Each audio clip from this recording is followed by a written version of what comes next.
사랑합니다. 성도 여러분, 수요일입니다. 굿모닝입니다. 이날도 방긋 웃는 굿모닝 되시기를 바랍니다. 비가 내리는 날은 굿모닝 그러면 사람들이 싫어할 수 있는데 미국 가니까요, 아침에 비가 와도 굿모닝이고 날이 맑아도 굿모닝이더라고요.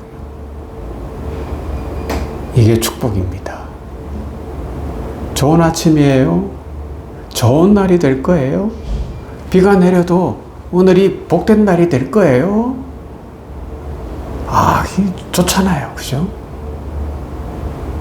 그럼 어떤 기대를 갖는 삶, 희망을 갖는 삶, 우리 성도들이 누려야 되지 않겠습니까? 자, 말씀 보십시다. 고린도후서 5장 14절에서 15절 말씀. 고린도후서 5장 14절에서 15절 말씀입니다. 그리스도의 사랑이 우리를 강권하시는도다. 우리가 생각하건대 한 사람이 모든 사람을 대신하여 죽었은즉 모든 사람이 죽은 것이라. 그가 모든 사람을 대신하여 죽으심은 살아있는 자들로 하여금 다시는 그들 자신을 위하여 살지 않고 오직 그들을 대신하여 죽었다가 다시 살아나신 이를 위하여 살게 하려 함이라. 아멘.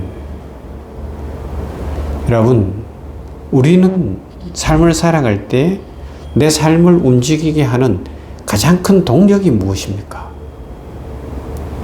많은 사람들은 돈, 명예, 성공, 아니면 반대로 두려움, 불안, 걱정, 염려, 또 어떤 사람들은 경쟁, 1등 해야 된다는 마음, 뒤처지면 안 된다는 마음, 이런 것들 때문에 삶이 움직여지는 경우들이 있어요. 또 어떤 사람들은 가족에 대한 책임감으로, 또 어떤 사람은 실패하면 안 된다는 실패에 대한 공포감으로 막 살아갈 수도 있어요. 그러나 오늘 성경은 이야기합니다. 우리 그리스도인은 이 모든 것을 뛰어넘어서 더 분명하고 깊고 강력한 동기로 근거를 두고 삶을 살아가야 한다고 말씀하고 있습니다. 사도 바울은 오늘 본문에서 분명하게 선언하고 있죠. 그리스도의 사랑이 우리를 강권하시는도다.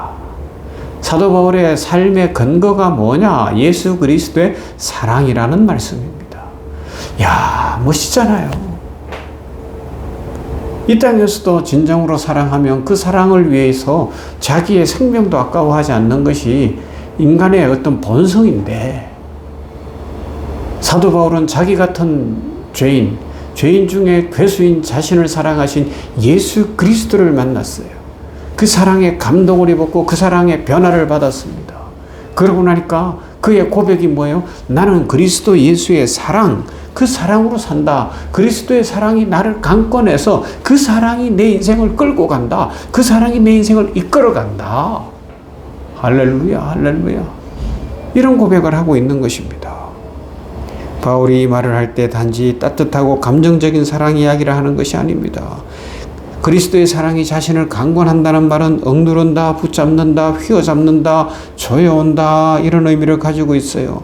그리스도의 사랑이 너무 강력해서 도저히 거역할 수 없을 정도로 자신의 삶을 전인격을 지배하고 있고 그 사랑이 너무 좋다는 겁니다. 다른 것은 없어도 되는 거예요. 만족이 그 사랑에서 나온다고 고백하고 있습니다. 한 사람이 모든 사람을 대신하여 죽었은즉 이것이 그리스도 예수의 사랑입니다. 그리스도의 사랑이 얼마나 희생적인 사랑인지를 보여주고 있죠.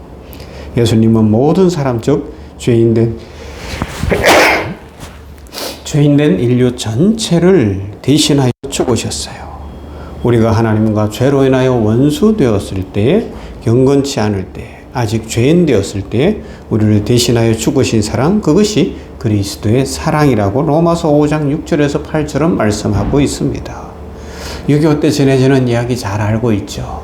벌써 6.25가 75주년을 지냈는데 남북이 분단되고 광복된 지는 80주년이고요. 통일의 그날이 오면 좋겠는데 참 사람의 눈을 보면 암담하긴 합니다. 자, 어찌됐든 6.25 때 어떤 거요? 한 미군이 지프를 타고 이렇게 가다가 근데 다리를 건너가려고 하는데 애기 갓난아기 울음소리가 들렸다는 거예요. 어렴풋이 밤인데. 그래서 이상하다 해서 차를 세우고 그 다리 밑을 내려가 봤더니 한 여인이 아이를 출산해서 자기가 입었던 옷까지 다 벗어서 아이를 살리기 위해서 싸놓고 자신은 얼어 죽어 있더라는 거죠. 그래서 너무너무 안타까워서 그 어머니는 그 옆에 묻어주고 그 아이를 데려다가 자기가 입양해서 미국에서 키웠다는 이야기가 전해지고 있습니다. 그래요. 우리가 살아난 것이 이런 사랑이에요. 예수님의 십자가의 죽으심의 그 온전한 희생으로 말미암아 우리는 살았습니다. 그러니 그 사랑을 체험하면 그 사랑에 붙잡히게 되는 줄로 믿습니다. 세상의 사랑은 감정적이고 조건적입니다. 그러나 그리스도의 사랑은 모든 조건을 뛰어넘어 강권적으로 우리의 삶을 이끌어갑니다. 바울은 이 사랑 때문에 박해를 받아도 포기하지 않았고 돌에 맞기도 하였고 감옥에 갇혀도 찬송했고 자신의 생명까지 아깝지 않게 여겼던 것입니다. 갈라디아서 2장 20절에 나를 사랑하사 자기 몸을 버리신 예수 그리스도를 믿는 믿음 안에서 사는 것이 그 삶의 전체였다고 이야기할 수가 있습니다. 그래서 사도행전 20장 24절에서는 이런 고백을 하죠. 나의 달려갈 길과 주 예수께 받은 사명 곧 하나님의 은혜의 복음을 증언하는 일을 마치려 하면은 내 생명조차 조금도 귀한 것으로 여기지 아니하노라. 그리스도의 사랑이 자신을 이렇게 바꾸고 자신의 인생을 이끌어 간다는 것입니다. 놀라운 고백입니다. 그래서 15절에서 다시 읽어보면 그가 모든 사람을 대신하여 죽으심은 살아있는 자들로 하여금 다시는 그들 자신을 위하여 살지 않고 오직 그들을 대신하여 죽었다가 다시 살아나시니 예수 그리스도를 위하여 살게 하려 함이라 고백하고 있습니다. 다시는 자신을 위해서 살지 않고입니다. 내가 중심이었고 내 욕망의 기준이었고 내 탐욕을 따라 살았다면 이제는 그리스도의 사랑이 우리의 삶의 방향과 삶의 내용이 되어야 한다는 것이죠. 나를 위해 예수님이 죽으셨기에 나는 더 이상 나 자신을 위해 살 수가 없습니다. 예수님을 위해 삽니다의 고백입니다. 사랑하는 성도 여러분, 우리의 삶을 움직이는 진짜 원동력은 무엇입니까? 이 아침에 이 질문을 곰곰이 생각해 보십시오. 오늘도 나로 하여금 움직이게 하는 원동력이 뭔가? 걱정인가? 두려움인가? 목적인가? 돈인가? 권력인가? 높아지는 건가? 도대체 뭔가?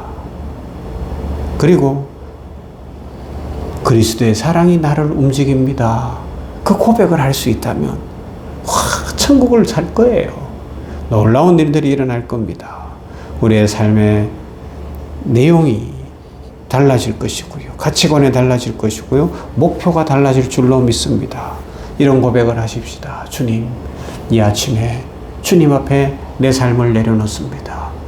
그 사랑으로 내 삶을 강권하여 주시고 이끌어가 주시옵소서.